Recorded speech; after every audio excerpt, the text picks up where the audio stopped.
Welcome to Ask the Accountant, the podcast that is made for you. Weekly podcast live Mondays from 8:30 a.m., released on the podcast service of your choice on Wednesdays. Your main weekly hosts, Aaron, Patrick, and Johann. Got something to ask? Submit your questions below or ask during the show. Podcast loading. We are currently getting everything set up behind the scenes, so sit back, relax, and we will be with you in a few seconds. Enjoy. Good morning, everybody, and welcome to Ask the Accountant. We are here, as always, at 8:30 a.m. on a Monday morning, and we are fresh and ready for the week ahead. After a very busy week last week, I'm looking forward to taking you all through that. But first of all, let's welcome Mr. Aaron Patrick, our co-host for Ask the Accountant. How are you, and how was your weekend? Can you please clarify to the audience what you mean by fresh and ready for the weekend? Sorry, the week to come. I'm on holiday for the rest of the week. So I am very much, the moment I clock off this podcast today, I am on holiday mode. So I'm off to Whitby for 5 days, then via my dad's for a couple of days on the way home. So the hardest you've got to do is figure out what fish and chips to have for the rest of the week. You know, that's your... Yeah, you just got to, I think you just work your way down the Whitby promenade, like different chippy every lunch and evening. That, from what I understand, that's all Whitby serve. I have been to Whitby before, and I'm a big fan of their fish and chips, so yeah, I'm looking forward to it. How was your weekend anyway, Aaron? Have you recovered? So for the rest of us mortals, we had to use the weekend, like I said, to recover for the week ahead. So yeah, it was good to have that weekend. It was needed. We'll talk about it, but it was one eventful week, wasn't it? I think that's the fairest way to sum it up. Yes. So yeah, and I can see, you know, we've got comments there as well. Paul and Kirsty. Did we see either of them there? I can't remember. You'll have to let us know in there. Paul was not at Digital Accountancy Show. I can't remember if Kirsty was. I don't think I bumped into her. You know, this is one of the biggest challenges, isn't it? With, like, I was thinking the other day, I should do a post on LinkedIn tagging everyone I bumped into and met. It's like, could I remember? Could I heck? Like the amount of people that come up and say, "Hi, how are you?" And you know, whether it's for the work we do with a digital accountancy show, whether it's for the work we do with QuickBooks, Client Engager, whatever it is, you know, we've both got so many people that know of us that want to come and say hello. You know, like Clive flew all the way over from Ireland. He did. Yeah. Yeah. Digital accountancy show for the day, flew back the same day. And he puts on LinkedIn saying the highlight of the whole day was meeting you and me. Like, fair play to him. But yeah, like, it is hard to keep track of everyone you meet these days at these events. But yeah, so well, let's get into it, Aaron. Let's talk Digital Accountancy Show 2023. What was your impression? I mean, overall, wow. When you kind of put it all into a nutshell. When if we kind of roll back, we were privileged enough to be able to go in early and do our, hopefully now, legendary grid walk. And we were given the opportunity to go behind the scenes a little bit, see everyone setting up. And I remember when we first walked to the event, and at the end of the day, it was a building, right? And we just saw this building. Okay, fine. And then we got to go through the front door, and it was just a foyer type of event. Okay, fine. Yeah, that looks cool. Yeah, right. Looks nice. A nice little hashtag DAS 2023 there, like a Hollywood sign. Let's be honest, that wasn't the first thing we noticed. What have I missed? The first thing we noticed was the air conditioning. Oh yeah, good, very good point. Yeah. And very relieved by that. Yeah. I suppose actually the first thing we noticed personally was walking around the power station going, where is this digital accounting show? But that's one for another day. And then we went into the main room itself, didn't we? And literally pulled back the curtains, because that's exactly what we had to do to get in. And wow, absolutely wow. I have to mention his name because I keep stealing his quote, but Sam from Swoop said that it was the Coachella of the accounting industry, and I think you got absolutely spot on. And the vibes you got as soon as you walked in, yeah, there was these like lights everywhere. Each stage had its own little like difference to it. So you could tell that there were certain elements to each stage. There was no one vendor that was like overpowering like you have in other conferences. It was just kind of, it was one of those things where the vendors are great and they are there and they are, you know, as integral as ever, but they're not the main part of the show. They're not the main event. The main event was that main stage, you know, a proper huge main stage took over the full width of the bottom of the show floor. And I think, yeah, it's got that wow factor, and it's definitely unique in our space, isn't it? What was your first impression? I think it is that uniqueness. Like, look, Accountex North, Accounting Web, they're all great conferences. There's no denying that, especially when you look at the volumes of people that go. That tells you they're a success. But the atmosphere, the theatre of it all, like lasers, smoke everywhere. If you went to a general member of the public and said, and gave them two pictures, like which one's an accounting show, accounting conference, this one or this one, and you had an image of Accounting Web or Accounting and the digital accountancy show, I don't think any of them would point at the digital accountancy show. It just has personality. I'm not saying that Accounting Web and Accountex don't have personality. It's just more clinical. It's more professional. You know, we're walking around digital accountancy show. Everyone's in shorts and t-shirts and summer dresses and stuff, and it just had a more chilled out vibe to it. So yeah, it was a fantastic event. No two ways about it.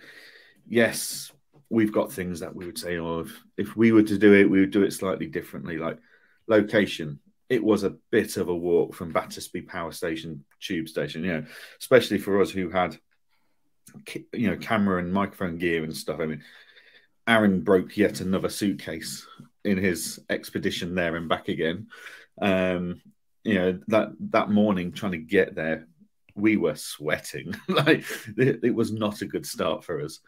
So yeah, location, I don't know, it could be more convenient for public transport. Yes, they could have thought through the water situation considering the weather forecast. You know, it was a bit ad hoc. But overall, it was a fantastic event. And there's no two ways of putting that. You know, I think the evening event was a bit Marmite. Like you either enjoy that kind of thing with DJs and stuff, or you don't. Yeah. And you know, I'm not a fan of anything where I have to shout to be able to have a discussion with anyone. But then we were perfectly welcome to go and sit outside in a beautiful summer evening where there was no traffic or anything because it was in the park, and have our drinks there and chat away to people. And that's what we did, isn't it? And you know, we were chatting away to various people that we've never met before, and it was lovely. So yeah, I just think it was a fantastic event, and we got the scoop on our live digital accountancy show podcast last week with Jordan Vickery, who's one of the big event planners for that group. And you know, we said to him, look, what can you tell us on air about next year? And he was very open with us, wasn't he? Like, this is what we're doing. This is where we're doing it. So they're back at the same location next year. They're going to do it in April, which we'll discuss in a minute. And they're going to do a 2-day event as well. And what they've committed to is they've said, look, both days are going to be completely unique for speakers. There's no copy and pasting of agendas or anything. So yeah, that kind of makes you go, well, you can either you're going to have to do both days to get all the content, or you're going to have to work out which day's got more content for you if you can only do one day. But yeah, I'm excited for it to be a 2-day event. I think they're going to have a challenge, though. I think you and I were discussing this, Aaron, that they've slap bang between QuickBooks Connect and Accountex. both have pretty die-hard followings. You know, like QuickBooks Connect. Would QuickBooks users prefer to go to QuickBooks Connect or Digital Accountancy Show? They're probably going to go to QuickBooks Connect because it's more relevant. And then, are people going to go to Digital Accountancy Show, or are they going to go to Accountex? And the reason we say that is, so Digital Accountancy Show next year is going to be on the 16th and 17th of April. Have I got those dates right? Seems right, yeah. Yeah. We're talking 3 to 4 weeks between QuickBooks Connect and Digital Accountancy Show.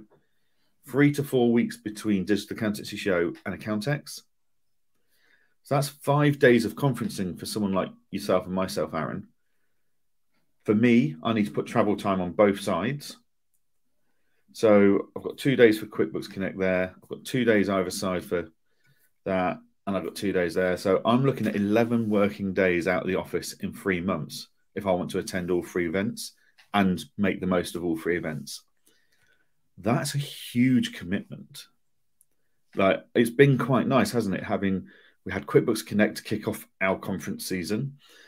Then we were in for Accountex in May.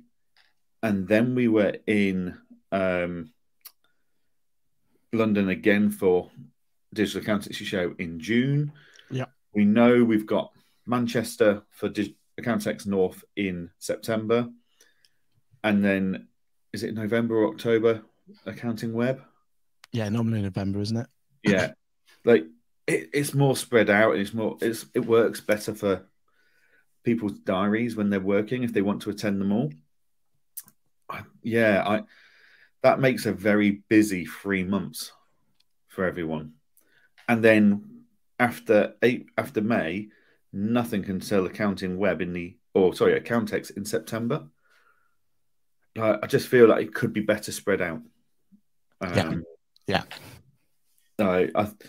I know technically they're all in competition with each other, but I think there needs to be some kind of, well, if you guys are going to do this month, we're going to do that month. We're not going to come and sit too close to you and try and steal your audience and vice versa, because there is a joint audience there. There are the people like ourselves who go to every event. Now, we go because we need to do podcasting and social media and stuff. But there are people that go to these events as speakers, as attendees, and they go for the networking, etc. But for them to then have to go to all these events in short succession, it's going to make it challenging. I wonder how many people will drop out of what events to be able to achieve this. But yeah, what are your thoughts on the new timing?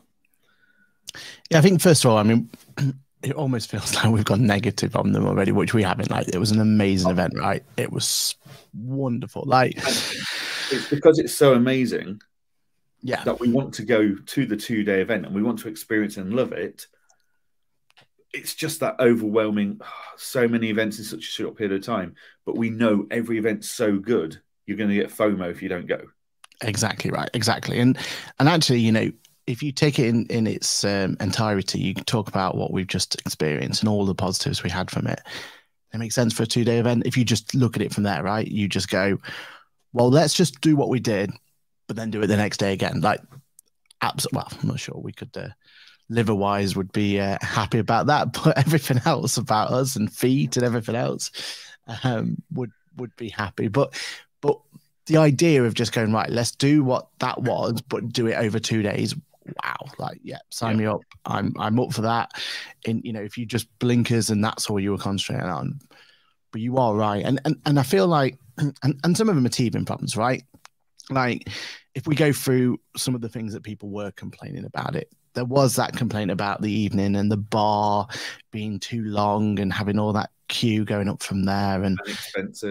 And expensive, yeah, which not really needed at that sort of event. Like, you know, we don't need to be paying for someone said it was £9 a pint or whatever it was, £9 a bottle or whatever the numbers were floating around. I think the water thing, although was semi-sorted out, needed to have a better solution going forward. I mean, poor Ashley, who friend of the show, he was running around like a blue, whatever you want to call the phrase without swearing on online. Blue bottle fly. blue bottled fly. Let's go with that one. Yeah, was running around like a blue bottled fly, trying to get water before he went on stage. And there were the security people going, "We need to go to Speaker of Water, blah blah blah." And in the end, I think he failed because there wasn't any water at that point in time. So there are like teething problems like that, and them sort of things are fine, aren't they? Location wise, that was the other big complaint. They're not going to be able to change that next year, right? That's one thing. Yeah. That's it. They're not going to be able to solve them. I think the others are, let's have a sit down, let's figure out, let's try and find better solutions. Location wise, a simple solution would be to hire a minibus for the day and just run shuttles from battery powered tube station to the building. Like you could get an Uber there. They're just so expensive. And I imagine you could get one of the guys to sponsor it. Like you could imagine a apron minibus going back and forward. Do you know what I mean? Like that's what they could, that's what they could use that opportunity for. And I can see that. They've got an electric one, Sage. Is it Sage Earth? Yeah. Sponsor that. Yeah, if they want one with only 40% of the wheels, Zero could do it. There's an opportunity there, right? There's people there that would jump it, and I feel like that could also add to the event, right? You've got this cool bus going back and forth or whatever. So I mean, that's our throwing of the mic, throwing for ideas going forward. I do feel like, just the getting there and back side of things, I think the thing about the location was people were complaining they couldn't jump on and go get changed before they came back to the night event and stuff like that. There was that sort of thing, wasn't there? And I can kind of understand that as a bit of a downer for it. Yeah. But I do feel like the date is the big sticking point, because I feel like for us, we would have gone anyway. You could put any date you want, like. We'll be applying. We will be there. The diehards. And I feel like there's enough of a contingent that would be in the same bracket, right? Yep. We would apply for some speaking spots. If there's 2 days events, there's a better opportunity for us to get those speaking spots. So, fingers crossed we would get there. Some of us didn't struggle for speaking slots. Some of us broke the rules. So that's why. Not break the rules. Not what you know, it's who you know. Exactly. And that's exactly it, isn't it? But, I feel like you take us out of the equation, the attendees who, ultimately we're the ones who kind of decide, make or break how successful this is going to be. But I think for the vendors as well, like they have, a lot of them have or some of them have the luxury of a quote unquote events team. Now that events team is now going to be very, very focused on those 3 events we've just spoke, especially QuickBooks. We think just QuickBooks themselves, they've got to figure out how they're going to build that in and have that working. But then your smaller ones, when it's just them, it's going to be really difficult for them to be able to afford, more than anything, like just having those 3 back to back. You've got to really be able to justify each event to be able to make it worthwhile for them. I get why they're changing it, and maybe that'll solve one of the issues with the water and stuff if we're in April. Maybe it won't be as hot and everything else, and maybe they could just get away with a few less water stations or something, because we're not going to need the hydration as much or whatever.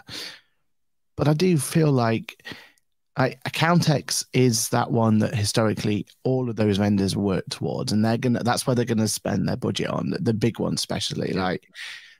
And it might be a case that they then don't put as much effort into Digital Accounting Show, because for them it's like, well, quote unquote, our main event is still to come. Our main event is still here.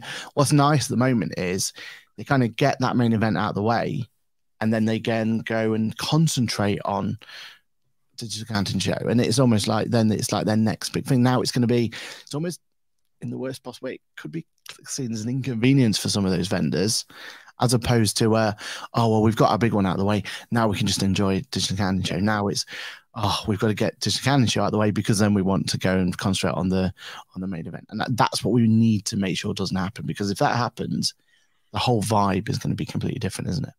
Yeah, definitely. And Paul's just put in the comments about it being at the start of the tax year. To be honest with you, Paul, I'm not fussed by that. I don't think any time of year you put these events on, that someone's not going to be happy about the timing. Yeah. Like, whether you're a sole practitioner or whether you're a big firm, like the timing is not always going to be great. You know, whether that's tax year starting and a proactive person like Paul is getting on with that tax year straight away, or whether that's coming to the end of a VAT quarter, financial, whatever it is, there's always going to be an inconvenience. So I think it's like it or lump it. I mean, it's one of those things that there's always something that would be a reason that you can't go.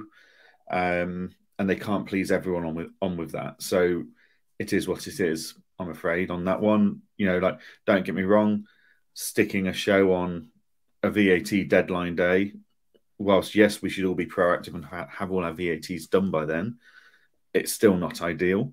And it showed, didn't it? We saw that at the Accounting Web live. Yeah. So, yeah, and every event you and I go to, we know full well day 2 is quieter than day 1.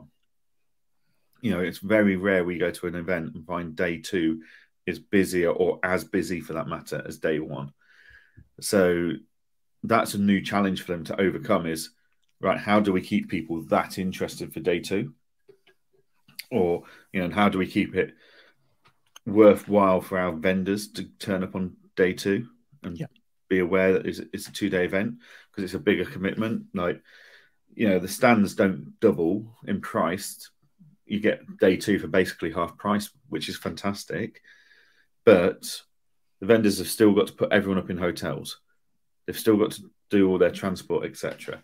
They've, you know, double the cost of food and drink and stuff like that. So it is further questions of justifying the cost, not only for attendees but for the event, for the stall holders, as it were. But yeah, I'm interested to see what happens. I'm excited for it. I think doing that over 2 days will be phenomenal. I'm sat there thinking, Christ, how are you and I going to handle 3 days of work? But like, because we don't just do a day at a conference, do we? We then tag on a day of podcasting for the day afterwards. So yeah, it is going to be a tough one for us. But question to you though, how do you feel? Because you unfortunately couldn't make it to last year's event, but you were there for that first year. And I think first year, second year were pretty much the same, right? They were carbon copy of one another. Fantastic event. How do you feel like they did that transition from that, you know, very intimate, very is safe the right word? Safe event that they did originally? I know it was a big like commitment and everything else, but when you think about it, it was very much a let's start this off in a and trial it in a particular manner. And I think that, how do you think they went from that to, right, come on, here is a full-blown, full-size event? How do you think they did from that one? I think they did fantastically well. I think the event, the digital accountancy show, the last 2 years has been almost as clinical and professional feeling as the other events are, whereas I think it's really gone out there and created its own personality. Where, you know, so I would argue QuickBooks Connect and XeroCon, not that I've ever been, but they have a very different personality and feel to Accounting Web and Accountex. You know, they have got more personality. They've got flashy lights and entertainment and personality and character behind them. And I think Digital Accountancy Show struck out this year and showed what it wanted to achieve. And I think they did it. I think they did very well. I think they were trying to reflect that this is a event for early adopters, for tech enthusiasts, people that want the latest and greatest. And I think we saw that in the software providers and the attendees. I've heard a lot of software providers saying, as a percentage of, for the number of leads they got as a percentage of number of attendees, they were getting 5 times more leads per 100 people attending than they did at Accountex. So it's all well and good putting over 10,000 people into a room, but if they're not the right people, if they're not decision makers, if they're not going for the right reasons, they're just going for a day out of the office, whereas the digital accountancy shows seem to be decision makers were there. Yes. People were there for the right purpose. It wasn't just a day out the office for them. So I think they've done very well in a lot of ways. And I'd argue as well, like doing well, like one of the things they did extremely well is because they have that main stage that was a focal point. I mean, we couldn't even get to the opening ceremony, right? There was no chance. It was amazing. Like there were so many people backing up trying to get to there.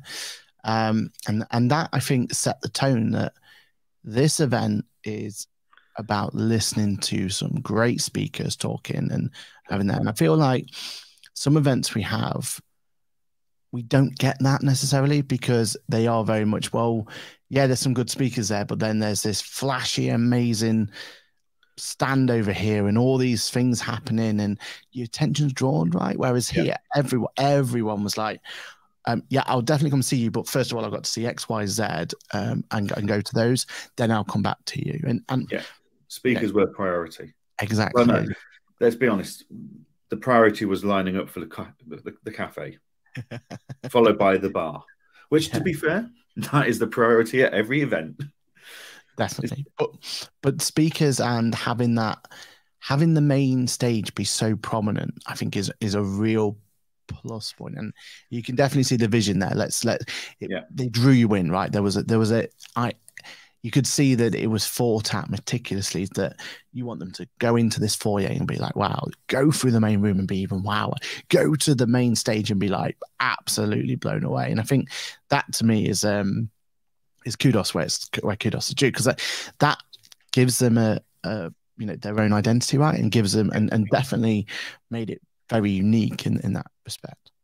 Yeah, definitely. I mean, yeah, there is a feel of someone, aka Dan, reflecting on his days of going to Ibiza and the fact that he can't go to Ibiza anymore. And this is his Ibiza weekend.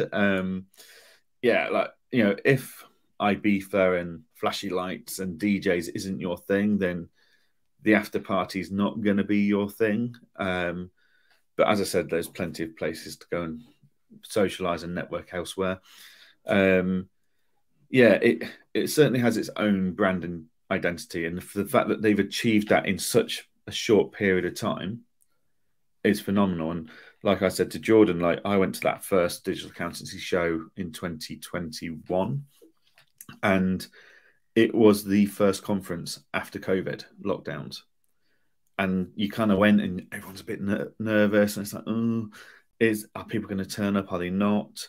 Did we shake hands or not? I can imagine was one of the things. Yeah, well, you got wristbands, so green, amber, and red. So green meant let's shake hands and hug it out.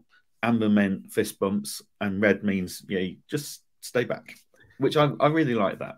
Yeah, but I went to that event and I walked away feeling an absolute buzz and excitement about conferences again, and there was an energy in the room. And as I said to Jordan in our podcast last week, which went live at the time, was I worried that was just a COVID recovery thing. But no, the energy in that building last week was phenomenal. Yeah. The excitement, etc. And it's not like anyone was releasing any new tools or anything like that. Oh. It was just an excitement and buzz and energy about the future of our industry. And they brought together that section of the community that are so excited about tech and development and embracing the new tools and software. Like the quality of conversations we were having was phenomenal. Like people were genuinely interested. They weren't just walking past people and like being there for being there. They were there because they wanted to listen and learn and take things away. And yeah, I don't think you always feel that at every conference we go to. Yeah, agreed. But it was, I must admit though, just feeling it after one day, I am worried about that 2-day event with that amount of energy. I think the beauty of Accountex is that there are times where you can just kind of have that moment of, sit down or whatever and everything else. I felt like Digital Gancho, we didn't sit down once, other than listening to a few of the speakers, wasn't it? That was it was just full go. So we'll see how it pans out. But yeah, 2-day event is maybe we need to start training now. Maybe we should start up a training regime of everyone getting ready for dragging that thing around. And yeah, I mean, I was just looking at standing desks in the hope that if I use a standing desk between now and the next conference season, my feet might not hurt as much by the end of the day. I think I'm lying to myself if that's going to be the case, but never mind. Maybe we're not the ones to set up a training regime. Maybe we need to get the Jordans of the world, or Fran, who was doing the social media takeover, onto it. They should do as a little training regime between now and next Digital Accounting show, so we can hit it the right way. That's a challenge to them. Cool. Okay, are we done with Digital Accountancy Show? Yeah, certainly. I mean, it was a overall great event. Right, we are buzzing from it. We got some amazing content, which we definitely can't wait to release. We got the grid walk. We got that podcast that is out already, and do get yourself listening to what Jordan has to say, because that was some really insightful stuff. And we've also got some great other podcasts we did, as you alluded to, haven't we? So some great content on its way. All thanks to I always enjoy our days of podcasting in the Brewdog Waterloo studio, not just because of the beer and burgers, that's a bonus, but because of the value I feel we're walking away and we're about to produce and give to our listeners. But those guests we had last week took it up a notch. Definitely. After the first one, Sam Mitchum, I was like, right, that's it. We've hit the pinnacle here, and then they just kept coming in. The caliber of guests that we've got lined up is just out of this world. Yeah, and it's an absolute honor to sit and interview these guys, like the Sam Mitchums of the world, who have just got this amazing journey that is so down to earth and open about everything she's done. We've got Peter from Business Recovery. We've got Andrew, that he's come from Australia for the Digital Accountancy Show and the various other bits, but he was happy to spend time with us being interviewed for our podcast. And that's going to be a 2+ hour podcast episode. That's phenomenal. We just couldn't stop talking to him about everything he's doing and his views on the world. I was absolutely gutted. I'd got a train I couldn't miss because it was the last one back to Scotland. Otherwise, it would still be that now. Well, I would still be there now. And I think we'd still be decanting quality conversation from him. Some absolutely fantastic content coming out in the weeks to come. So don't forget Steve as well. Steve, fantastic again, talking about tech stacks and his background and the opportunities that tech can bring to your firm if you've got a long-term enough vision of it. Absolutely brilliant 4 episodes coming up for that. However, there was some bad news in the industry. At the same time as DAS happening, other announcements were made. Interestingly, one of those announcements, they didn't have a stand at DAS. No, they didn't, did they? They were at the event beforehand, which was QuickBooks Get Connected. They were there. Yeah. But not a Digital Accounting show. Yeah. So the first things we heard of were Xero have made another round of redundancies, which is only impacting New Zealand from what we can tell. But what's worrying about them is it looks like it's a fair chunk of their developers that are being laid off. Which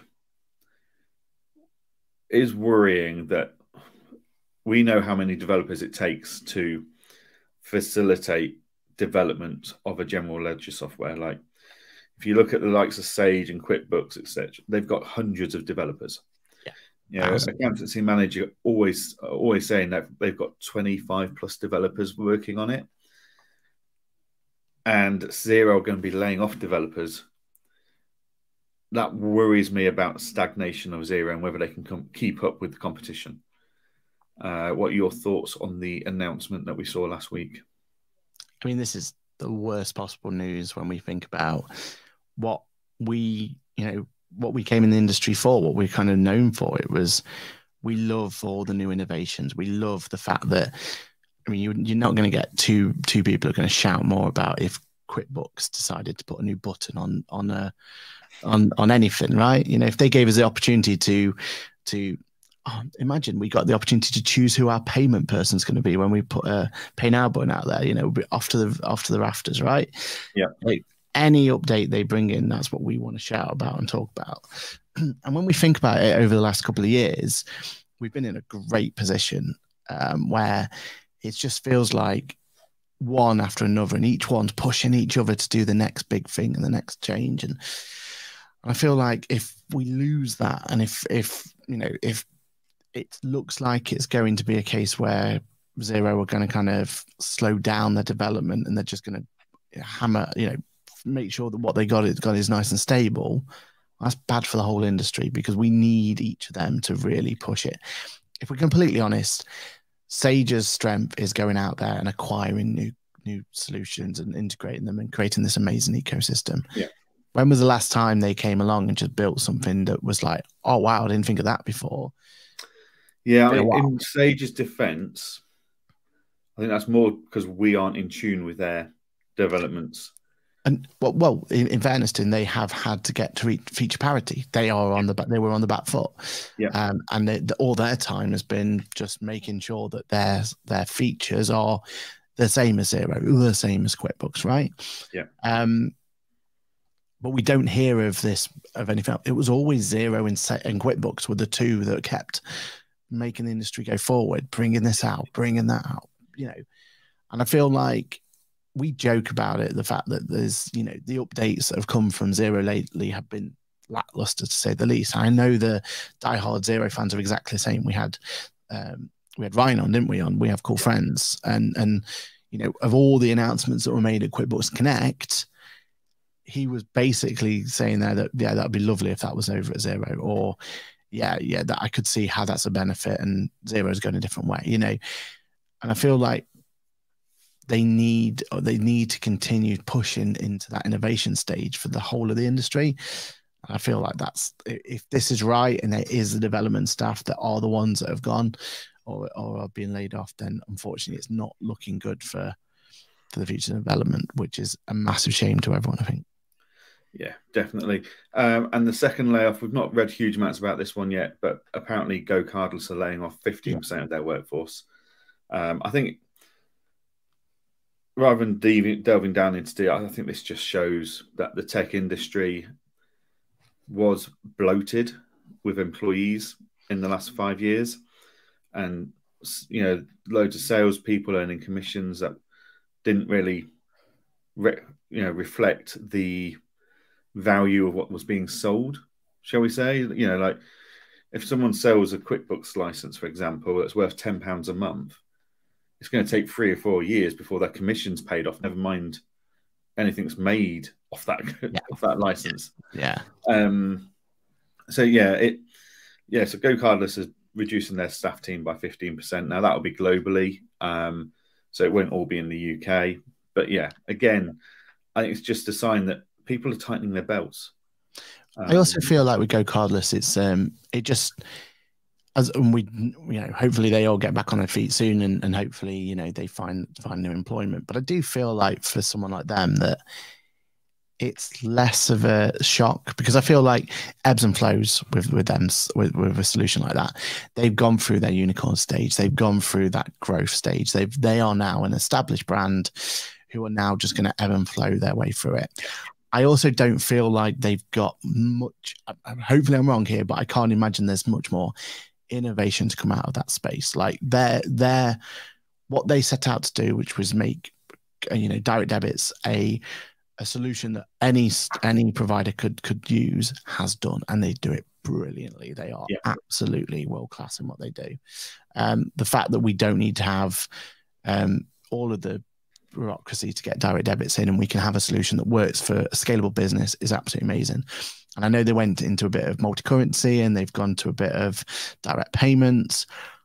Unless they're looking to take on the world of Stripe and e-commerce, which I don't think that's what their end goal is, what else can they do at this point, right? So it almost feels like for them, they're just now hunkering down, and they are now just making sure they've got a long-term stable solution, and good on them. And I think that's right. And yeah, no one likes redundancies, but it has to happen in the world of business in that sort of scenario. And I feel like that's what's happened in that scenario. I think it's definitely completely different to what's in the zero one, where they need to continue to grow. Yeah, I mean, but silver lining is, based on the news this week, there is still money to be had from investors. So Apron, which is a bills and payroll payment platform, which Aaron and I have been playing with for a few months now and absolutely love. It's a fantastic tool. They've just declared they've raised £5 million. And, so there is use cases where people are still growing and developing. It's fine that, the big boys might be struggling a bit, but the smaller ones, whilst, yes, we saw a few softwares close down that were quite small recently. Yeah. With the right proposition, there's still funding available out there. So it's not all doom and gloom, and there's plenty of innovation to come into our industry still. Now, speaking of innovation, it's not on the list, Aaron, but I want to talk about Employment Hero. So Employment Hero is what was KeyPay, yeah? Mm-hmm. A couple of years ago, Employment Hero brought out KeyPay, Australian company.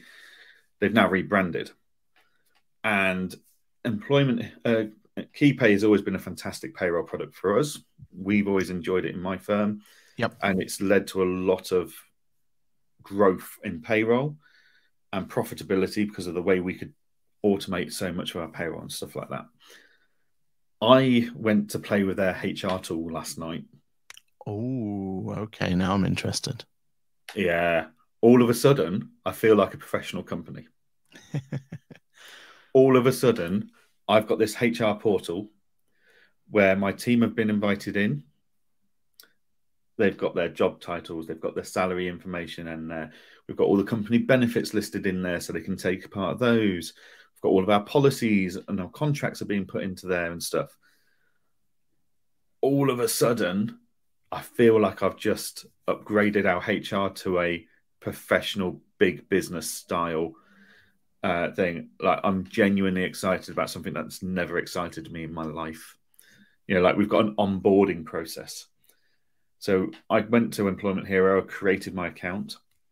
It then says, have you got KeyPay? Yes, right, link it here. Pulled all my employees in and all their details in. So instant setup. It's extremely affordable, even at the website prices. You're talking £5 per employee for the plus product, premium product, which is incredible. You're talking £3 a month per employee for the basic product. But within about 30 minutes, I had a HR portal where the employees can go in. It emails them every Monday morning saying, how are you feeling about your employment and work and stuff? So I've got a constant anonymous feedback survey coming in every week telling me where my team's morale is. I just feel like actually this makes us seem more professional, whereas perhaps it was a bit ad hoc with the HR. And there's now this onboarding process is phenomenal, like for collecting information that also populates my payroll software. They go in, they sign their contracts, they have to read and agree to every policy that we have. So if I put in there like the working hours policy, work from home policy, whatever it is, I can make it mandated that they've got to read and sign and click to say they've read it. So I know they've read it. If they ever breach it, I know I can deal with that professionally now. I feel like our HR has just taken a real step up here. Now, I know Employment Hero are looking to release this direct to accountants and bookkeepers to be pushed alongside the KeyPay payroll product.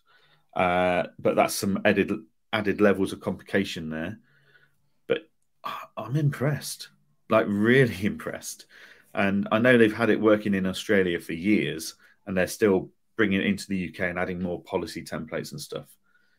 But what used to take me hours of stress and hassle of writing policies and working out where's this person's AML certificate, like where's this person's DBS if they're in charge of AML type thing. It's all in that one place now. So much easier. Amazing.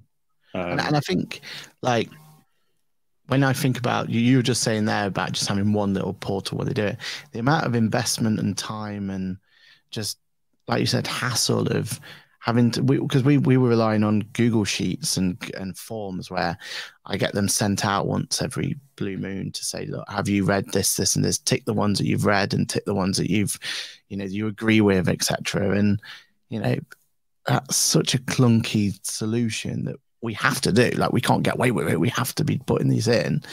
And it's also one of those where we find a solution that's going to make our business run better and run smoother, that means that when we have the opportunity to sell this over to clients, we've got the story already there. Exactly. It was taking us 20 hours to put our all in all to do our HR from start to finish. Now it's it's an hour job setting them all up and sending it out. That's huge, right? And that makes it so that we're offering a solution that's actually going to solve pain points that we're having and we know our clients having. Yeah, and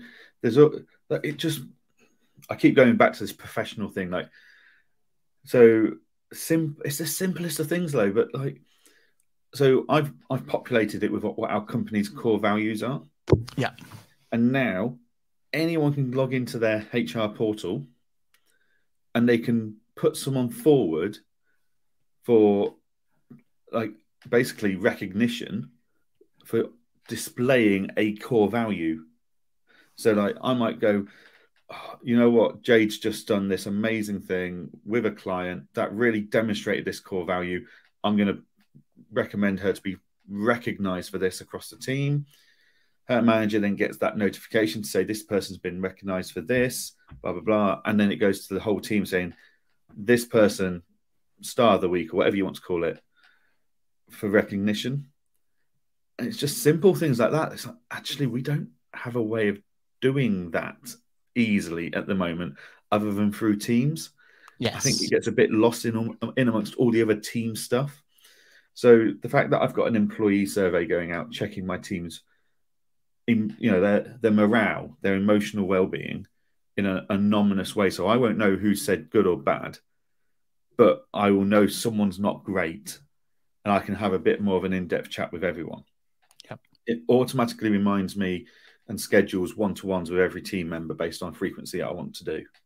And does it have the appraisal form there as well? It's got the appraisal forms in as a template that you can then build on top of, and they've got like 4 or 5 different like ways of scoring. So there's like, competent, very competent, exceptional, or whatever wording you want to do. They've given you some suggestions. So you've got all of that. You've got the list of benefits that I think employees forget they're entitled to half the time. So yeah, it's just all of a sudden I feel like my team are part of a more professional, proper business.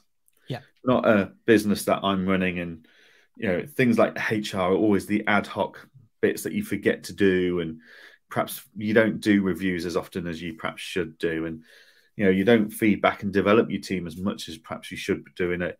Not necessarily that you don't develop your team, but in a more structured and formal process than you've been doing so far.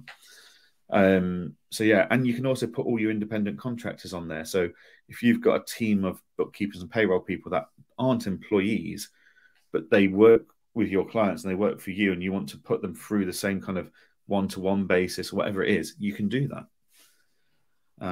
So yeah, very, very impressed with my first impressions of Employment Hero for a HR tool. So if anyone's looking for a HR tool, or if their clients are looking for one, I definitely recommend having a look. And yeah, go from there. And actually is one other tool I've been playing with again recently, and I'm very excited about what they're looking at doing. So SIF Analytics. So we've used SIF Analytics for years for reporting. It's very cost effective, and it's very good at just pulling in numbers and turning it into charts. Yep. they've got this new tab called Connections, and they're going to start it's all coming soon stuff, but there's a connection to Teams, a connection to Slack. And it's like, oh, hello. Is that going to give me the ability to share reports to my team members through Teams and have conversations and stuff like that? It's just like, it's been a while since I've come across softwares doing something completely exciting to me. And yeah, SIF and Employment Hero today, in the last 24 hours, have excited me about where they're going and what they're doing. So yeah, definitely things to keep an eye on, I think. Yeah. But speaking of direction and future, you've been in the news, Aaron. Someone made an article about you. Look at this loser using AR to file tax return. No, I'm joking. So you were invited by Accounting Web to do an article and be interviewed because you've been filing tax returns via a VR headset. And we believe you are the first person in the UK, I would say, to prepare and file a CT600 via a VR headset. And I believe you've been chatting to HMRC about this experience.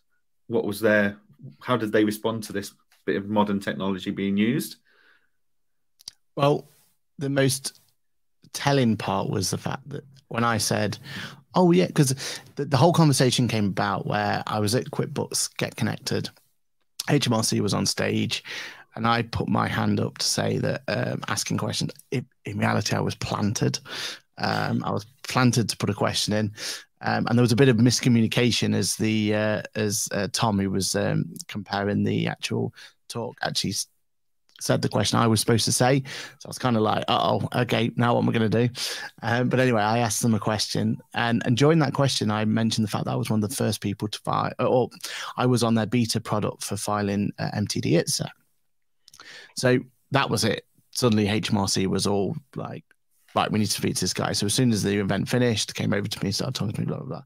We talked all about MTD ITSA and everything else. And then I just casually explained about the fact that, oh yeah, and I filed in VR corporation tax for the first time. I'd love to be able to do the same in MTD ITSA. So that could be a really cool like, next step sort of thing. And suddenly QuickBooks were like, oh, can we get legal on that? Is that something we can do or not? And I'll wait and see if legal allow me to do that first. But HMRC's response was, sorry, VR? What? But you're going to have to explain to me, what is VR? And generally, I had to explain what it was, the whole concept of having to put a device on my head. So that then I had all these multiple screens in front of me, the benefits that came, everything else. And yeah, I think at first they were a little bit confused. Was it an upgrade to the fax machine or not? I think that's where they were trying to figure out where it fell. What you're telling me is all of those people employed by HMRC in their call centers aren't sat there with VR headsets looking at multiple displays, pulling off your tax information and trying to make sense of it. No, they're trying to make sure their fax machine has still got ink in it. That's what they're doing at this point in time. The dot print matrix. On. One of those big phones with the hello. I mean, that's an upgrade to 2 years ago when they were still putting the little wires in between and going from there. So fair play to him. But no, yeah, the whole VR and filing VR is definitely the future. We're just not there yet, and that's exactly what the article goes into. But we spoke about it, was it last week before, when Apple announced their device? Like that, even that will not be the future. That is still a beta solution that we're very excited to play around with, very excited to make the most out of. But ultimately, that is the stepping stone of where we want it to be. And yeah, I think I watched a video on YouTube about someone took the Meta Pro that you've got headset, and they basically through app building built the user interface that Apple are proposing. Okay. And they said, it's not great, it's not ideal because they're forcing things to do things that it's not meant to. Yeah, it's not got the ecosystem, right? And that's what the benefit. It's not got the ecosystem and stuff like that. But the thing it really boiled down to was up until 2 weeks ago, every single headset was focused on these controls that you had in your hands and buttons. They said the thing they realized by building this UI out for the headset was that actually eye tracking, that is the mouse of the headset. We've been too focused using these little controllers in our hands because that's what we're used to with our PlayStations, our Xboxes, our computers. You know, we've got our mouse, eye tracking, and that is the mouse of AR and VR, and hand gestures is the thing of the future. Like they said, that their experience by programming the Meta thing to use eye tracking made everything else so much easier in day-to-day use. But unfortunately, the Meta Pro hasn't got the best eye tracking, and the Quest 3 that's coming out later this year has no eye tracking at all. So it's like they've kind of gone down maybe the wrong path, whereas Apple have really gone, this is how we think it should be done. And it's through eye tracking that you select things and stuff. It does make sense for eye tracking as well, because I've got the PlayStation, is it the PlayStation VR 2? I forget which one it's called. Oh yeah. But that whole, like, this is why we are what we are, and this is what we do best, you know, the USP is all eye tracking. And what they've gone down the route has gone right. They're clever enough to, wherever you're looking, that's what's rendered in pure 4K fidelity. That's the bit, because if you're looking there, you need to see the clarity, right? Yeah. But everything else around it hasn't got that clarity. And I think that as well from the eye tracking is going to be so important because that means, you know, the demand on the machine, the battery life, you know, the heat that it's going to be generating, all of those sort of factors.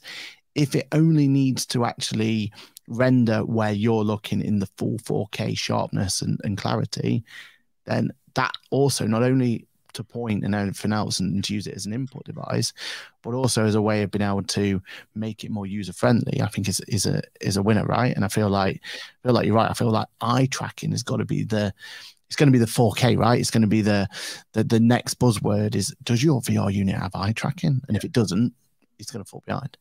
Yeah, definitely. I mean, there's still a lot of people saying it's very expensive, and it is.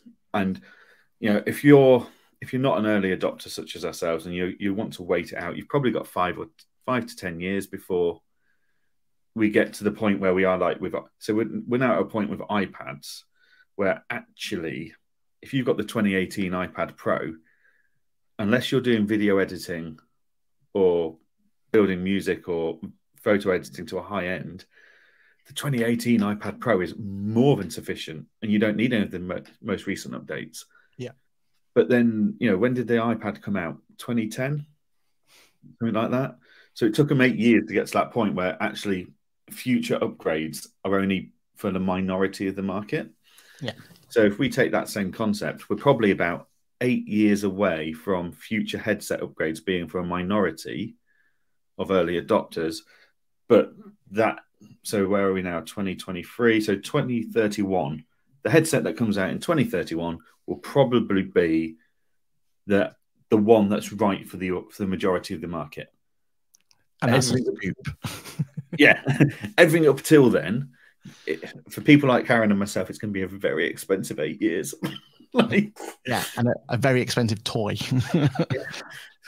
What do you mean toy? It's a professional device for me to do my work with. So now HMRC listens to the podcast. It's definitely not a toy. It's exclusively and inclusively for the purpose of the trade. Yes. So HMRC, we are definitely using it for professional use only. And to Chrissy and Claire, our good ladies, it is a professional investment that we must make. It is not a toy for our enjoyment at all. There we go. I think we've covered all our bases there, Aaron. Legal team. Yeah. But very quickly then, Aaron, VR filing of the CT600. Will you be doing the rest of them in VR? Not anytime soon, but yes. Well, Unless I can get MTD Itza out there, just so I can be on on the list. Surely I've got. I mean, there's only 15 of us MTD Itza Peter members by the sounds of it. So surely I could be the first MTD Itza filer if I can get it through legal. Yes, if you can. Fair enough. Okay, well, that brings us up to an hour, literally on the dot. I'm off as of in 10 minutes. I'm about to get in the car and disappear to Whitby and have 5 days of R&R in Whitby, just relaxing, visiting different pubs and good food and fish and chips, basically, and dog walks. But Aaron, what are you doing for the week ahead? Oh, this week is going to be all about, for me, video content and getting everything all set up for QuickBooks. Oh, actually, for work, I'm off to QuickBooks for the Ask the Accountant. No, the Accounting Council, should say.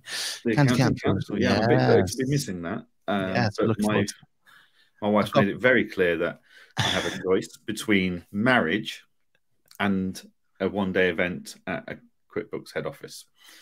I've got a feeling by the amount of NDAs that I've signed, there's not much I'll be able to talk about this time next week. But yeah, to go and talk to QuickBooks and get a feel for what's next and what's going on and what changes will probably be happening based on what we know is coming. So yeah, it'll be interesting to talk and see what goes on. Brilliant. Well, as always, everybody, thank you very much for tuning in. If you are listening back to this on whether it's on one of our social media video channels or whether it's on the podcast channel of your choice, why not join us at 8:30 every Monday morning so you can ask your questions like Paul and Kirsty did. We'll answer them. We'll share your views and opinions on what we're discussing. And then failing that, we're always available on your podcasts every Wednesday morning. We hope you'll be tuning in soon to join us and discuss all the latest topics in the accounting world. So that's everything from me. So thank you very much. Cheers, everyone. And we'll see you next week. See you next week. Bye for now.